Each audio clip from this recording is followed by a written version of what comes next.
મોરબીમાં packaging એસોસિએશનની meeting મળી હતી અને તેમાં આગામી સમયમાં પેકેજિંગ યુનિટની દરેક પ્રોડક્ટ ઉપર 15 થી 20% જેટલો ભાવ વધારો કરવાનો નિર્ણય લેવામાં આવ્યો છે।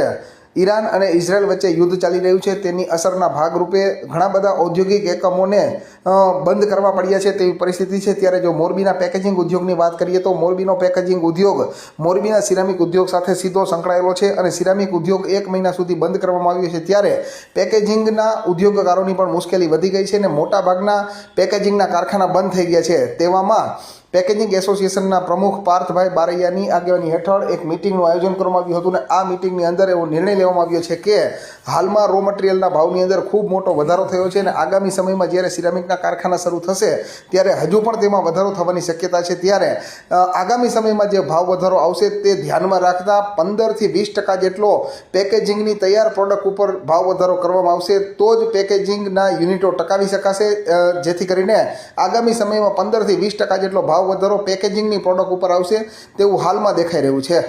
આજે અમારી પેકેજિંગ એસોસિએશનની મિટિંગ મળેલી છે, જેમાં અત્યારે જે યુદ્ધના પરિસ્થિતિના લીધે બધા રો મટીરિયલમાં ભાવ વધારો થયો છે એના કારણે અમે મળેલા હતા। હવે અત્યારે પેપર મિલ તથા બીજા બધા જે અમારા રો મટીરિયલ છે જેમાંથી બોક્સ બને છે એ ટોટલ અમારે અત્યારે 15 થી 17% ભાવ વધારો કરવો પડે એવી અમારી પોઝિશન થઈ ગઈ છે, છતાં પણ જોઈએ એટલો અમને માલ મળતો નથી એવી પોઝિશન છે। તો અમે અત્યારે એવો નિર્ણય લીધો છે કે જ્યારે પણ સિરામિકના ફરીથી ચાલુ થશે ત્યારે ફરી એક વખત મિટિંગ કરી અને બધા રો મટીરિયલના કેટલા રેટ પ્લસ થયા છે એ મુજબ અમે ફરીથી ભાવ વધારો નક્કી કરશું।